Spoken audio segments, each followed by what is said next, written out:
Les policiers qui expriment publiquement leur ras-le-bol. Ils étaient plusieurs centaines à manifester à Paris la nuit dernière. Manif exceptionnelle, sans mot d'ordre syndical. Rebelote ce soir, mais à Nice, cette fois. Bonsoir Philippe Doucet. Bonsoir. Soyez le bienvenu, vous êtes député PS du Val d'Oise, proche de Manuel Valls. En face de vous, Philippe Vigier, bonsoir, chef de file des députés UDI, soutien d'Alain Juppé. Et à vos côtés, Luc Poignant, bonsoir. Bonsoir. Vous êtes porte-parole du syndicat Unité SGP Police FO. Bruno Jeudi. Vous êtes avec nous encore, éditorialiste politique de BFM TV. Le patron de la police avait dénoncé ce matin un comportement inacceptable à propos de ces manifestations de policiers. Ce soir, le ministre de l'Intérieur, Bernard Cazeneuve, dit à la fois comprendre l'exaspération des policiers, mais les rappels à leur déontologie. En gros, c'est pleurer caché et en silence. Comme d'habitude. Le problème, c'est que la situation d'aujourd'hui est due au fait qu'on ne veut pas écouter les organisations syndicales. Donc, il y a un moment, mes collègues en ont franchement assez, et on se retrouve dans une situation qui est une situation de blocage. Maintenant, le directeur de la police nationale, lorsqu'il prend une note dans laquelle la seule réponse qu'il apporte à mes collègues qui sont sur le terrain, qui manifestent, qui sont blessés régulièrement, la seule réponse qu'il apporte, c'est on va entamer des mesures disciplinaires. Je pense qu'il y avait mieux à faire que de jeter de l'huile sur le feu. Ces mots, comportement inacceptable, ça vous a choqué ? Pour le moins, oui, pour le moins, parce qu'on a quand même un collègue qui est toujours dans le coma. Alors, si le fait de lui porter soutien... Après l'agression de Viry-Châtillon. Après l'agression de Viry-Châtillon, si le fait de lui porter soutien et de réclamer justement des moyens pour que ça n'arrive plus, c'est inacceptable, alors il faut qu'il me dise ce qui est acceptable. Le fait pour un policier de manifester, c'est tout sauf anodin. Aujourd'hui, c'est vraiment que le ras-le-bol est patent.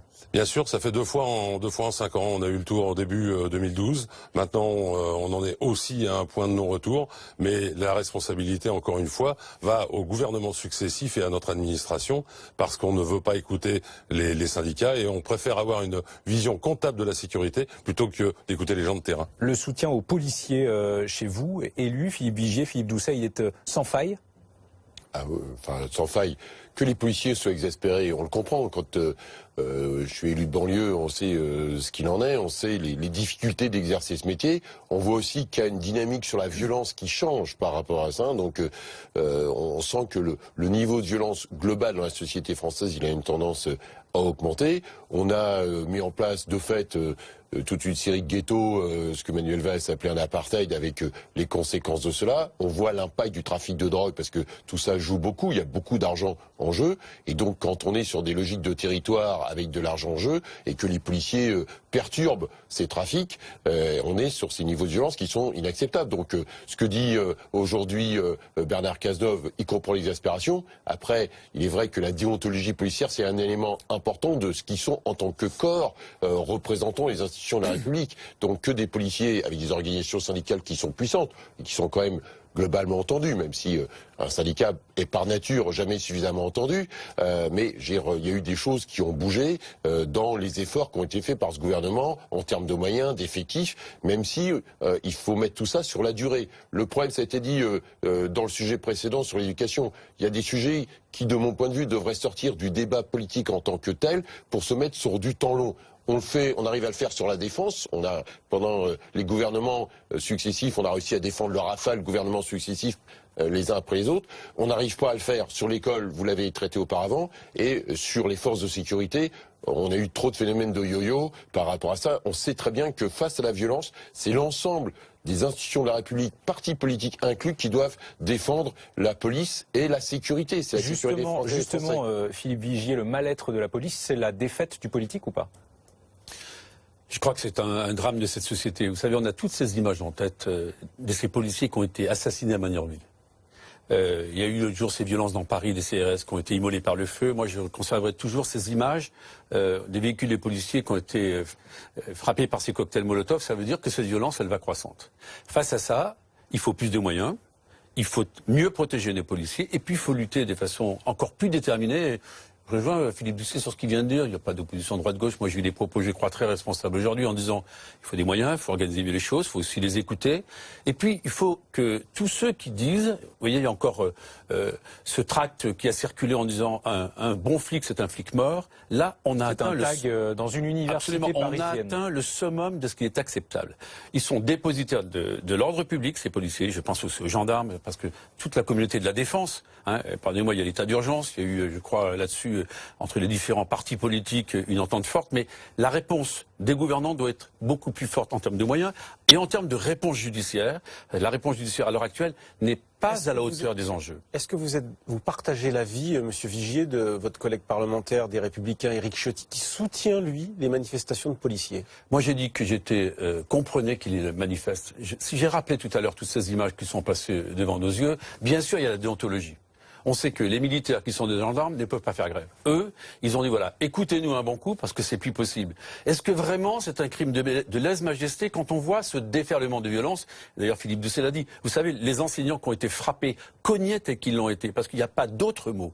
C'est absolument insupportable alors que c'est à l'école, le lieu de l'insertion, le lieu de l'éducation, le lieu où normalement, toutes les couches sociales se croisent.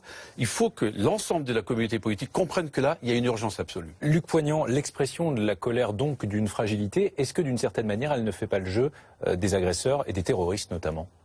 Non, parce que justement, nous, ce qu'on demande, c'est reconnaissance et protection, donc ça ne peut pas faire leur jeu, parce qu'à un moment ou un autre, si on n'a pas... De vous voir aussi publiquement affaibli, ça n'envoie pas un message négatif à ceux qui vous agressent. Alors justement, rassurez-vous, on n'est pas affaibli, on est juste en colère. Ça fait des mois que vous expliquez que vous êtes atteint physiquement, moralement. On est atteint, oui. Alors on est atteint, mais on n'est pas affaibli. C'est-à-dire que aujourd'hui, mes collègues, ce qu'ils demandent, c'est à pouvoir travailler dans de bonnes conditions, parce que dans les cités, ils y vont. On l'a vu encore dimanche à Mantes-la-Jolie. Ils y sont allés dans la cité, mais ils ont été accueillis par une centaine de personnes qui voulaient en découdre. Ça fait des années que vos collègues y vont. Ça fait des années que des mesures politiques sont prises. Ça fait des années que rien ne change.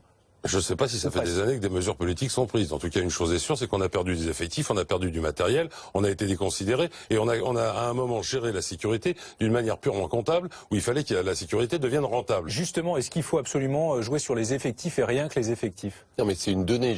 Quand à un moment donné, Bernard Cazeneuve l'a rappelé, quand la sécurité, vous pouvez pas faire la RGPP, la réforme de l'État, sans prendre en compte aujourd'hui quels sont nos impératifs. Soit on considère que la sécurité des Français est essentielle dans une société où les tensions sont là, où la violence est là, et on se donne les moyens, pas simplement sur les aspects policiers, mais aussi sur les aspects de justice. Et je pense, comme mon collègue, que la réponse judiciaire n'est pas obligatoirement à niveau.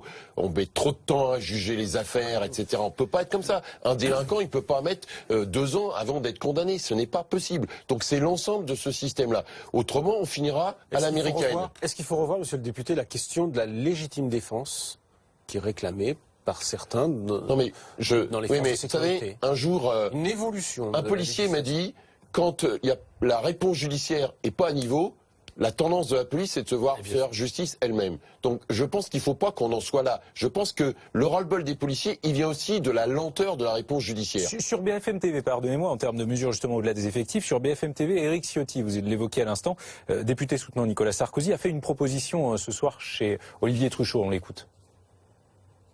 Donc, lorsqu'ils sont attaqués, lorsqu'ils sont menacés, pas forcément avec une arme, avec une matraque, avec un cocktail Molotov, parce qu'on dit qu'il y a disproportion. Ils ne peuvent tirer que s'ils ont une arme face à eux, que si préalablement on a tiré sur eux, en gros. Ce que nous disons, c'est qu'après, lorsqu'un policier est en danger, 2 sommations et ils peuvent se défendre. En réalité, ça existe déjà, même sans sommation en l'occurrence. Non, ça existe déjà pour l'armée qui, elle, doit faire des sommations. Imaginez des sommations dans Paris. Enfin, justement, sans besoin de sommation. Oui, mais le problème de la légitime défense, est-ce que c'est une idée intéressante sur le principe, même si elle existe plus ou moins? Mais non. Le texte sur la légitime défense, il existe. Il y a une présomption d'innocence. Là où je vous rejoins, c'est sur les peines qui sont prononcées par rapport aux gens qu'on interpelle. Il y a toujours des circonstances atténuantes pour les gens interpellés et jamais pour mes collègues policiers. À un moment, il faut se poser aussi les bonnes questions. La justice est très lente à être rendue et en même temps, quand elle est rendue toujours d'une manière disproportionnée par rapport à ce que nous, on vit en tant que policiers. Donc là, effectivement, il y a un vrai problème. Philippe Vigier. Donc il faut à la fois des moyens, donc des hommes, et ça ne suffit pas, des moyens d'investigation, une meilleure protection des policiers dans leur mission, et je crois qu'on le dit tous, c'est la lenteur de la réponse judiciaire. Moi, je le vois bien même en province. Vous ne pouvez pas être condamné 8 mois, 10 mois, 12 mois après. Quand vous êtes automobiliste et que vous êtes arrêté à 150 km/h, on vous retire votre permis et vous êtes à pied sur le champ. Là, vous commettez un acte gravissime, quelquefois criminel, et vous paraissez pas en comparution Encore immédiate. faut-il retrouver les agresseurs. Si on vous retrouve, vous n'êtes pas en comparution immédiate et on vous juge 8 mois plus tard, 1 an plus tard, 1 an et demi plus tard. C'est totalement incompréhensible. Et c'est la raison pour laquelle, là, il y a véritablement urgence. Philippe Doucet. Oui, moi j'ai pu le voir dans ma ville, sur Argenteuil.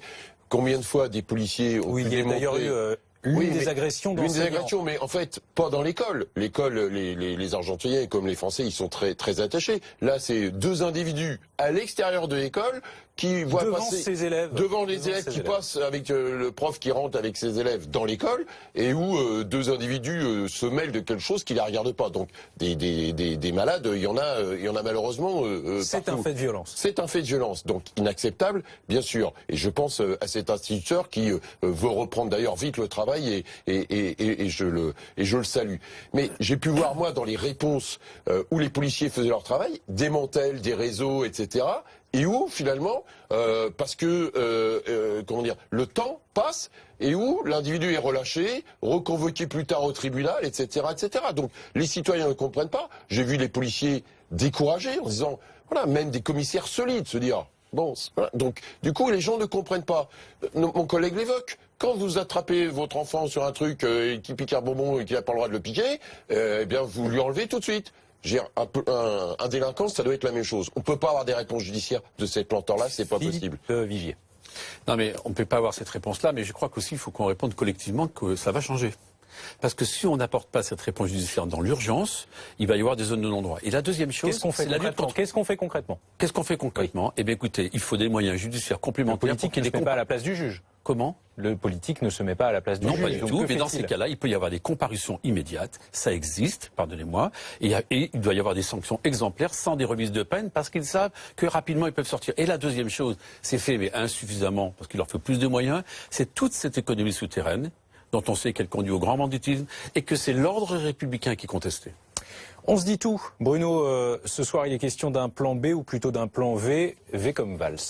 Oui, c'est vrai, on vient de le voir, hein, le Premier ministre est en première ligne sur les questions de sécurité, sur les questions de l'éducation, mais Manuel Valls est aussi en première ligne sur le plan politique parce que les grandes manœuvres ont commencé depuis la publication des fameuses confidences toxiques du président de la République dans le livre de nos deux confrères. Alors c'est vrai que les choses semblent s'accélérer. Manuel Valls se résigne au fond à prendre ses distances avec François Hollande. Ses amis, dont beaucoup de députés sont assez ulcérés, et c'est peu de le dire par rapport à François Hollande, le poussent, vont dans son bureau et lui disent déjà depuis plusieurs mois, mais là ça s'est accéléré ces derniers jours, lui disent faut y aller, t'as le costume, et puis il faut sauver le PS parce que aujourd'hui François Hollande n'est même pas certain de battre Arnaud Montebourg en primaire. Alors cette accélération, elle s'est faite en 3 temps. La semaine dernière, vous l'avez peut-être entendu, ça a été beaucoup rapporté, au Canada, à Saint-Pierre-et-Miquelon, Manuel Valls a dit, pour être président, en gros, il faut prendre de la hauteur, un peu de pudeur, il faut se mettre à la hauteur de la fonction. Gentille leçon à François Hollande.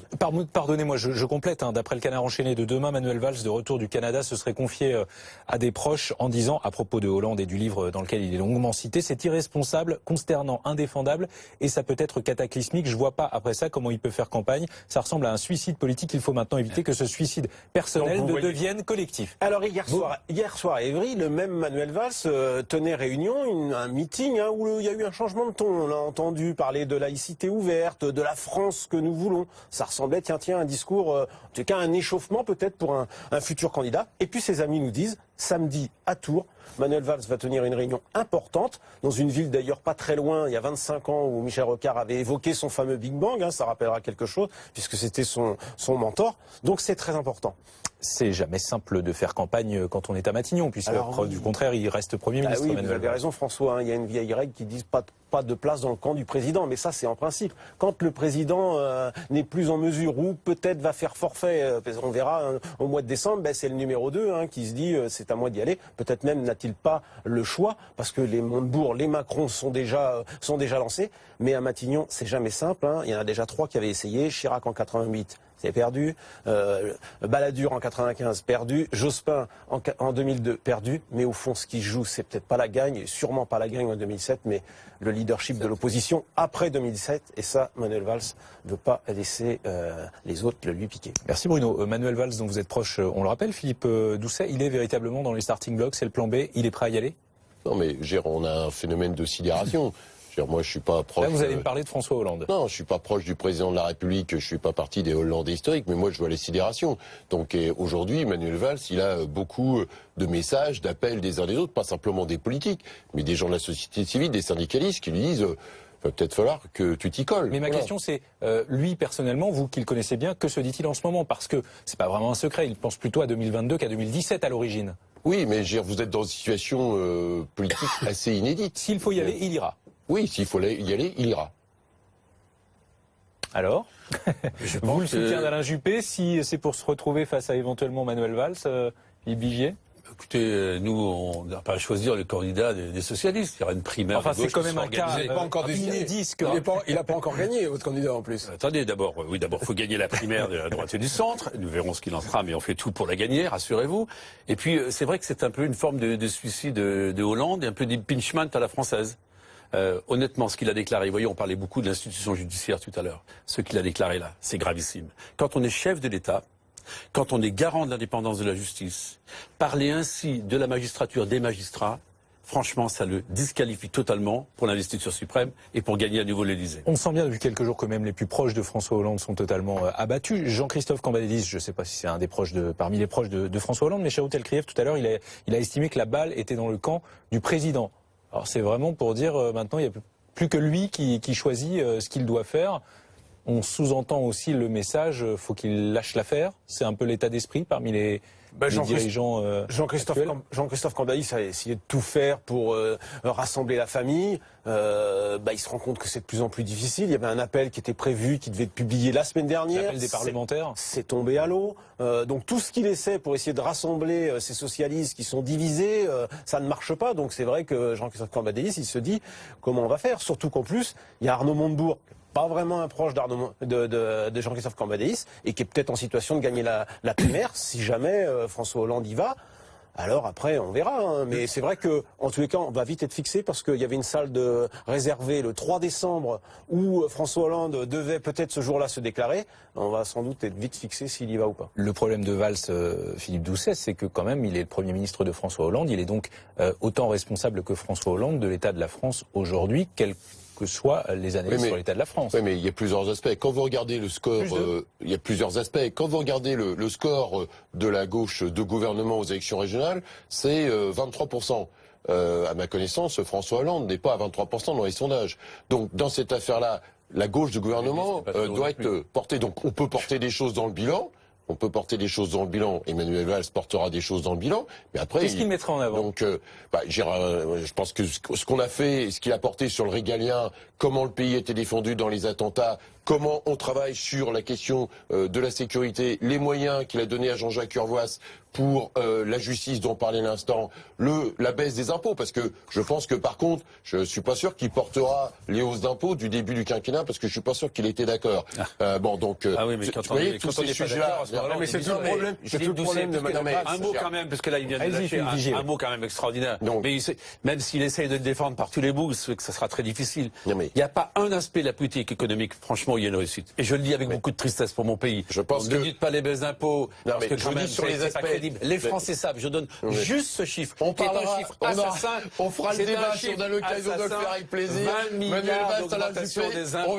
On viendra débattre, si vous voulez, par rapport aux âges. D'augmentation des impôts depuis 2012. Et vous le savez bien, on a tendu les Français. Maintenant, vous voyez bien le débat. Le débat qui s'ouvre dans le pays, il est comment on est président aujourd'hui. Pourquoi Juppé est devant Sarkozy? Pas parce qu'ils sont tous d'accord pour supprimer l'ISF, parce qu'il y en a un qui porte le costume de président et l'autre non. Oui, non, Philippe Doucet, le mot de la fin, si Valls est candidat, il lâche Matignon ou pas? Je ne crois pas, parce qu'il faut porter les choses. Faut continuer à tenir le pays. Merci à tous les quatre d'avoir accepté cette discussion dans News et compagnie. Dans un instant, c'est Jean-Baptiste Boursier, Grand Angle. Bonne soirée à tous.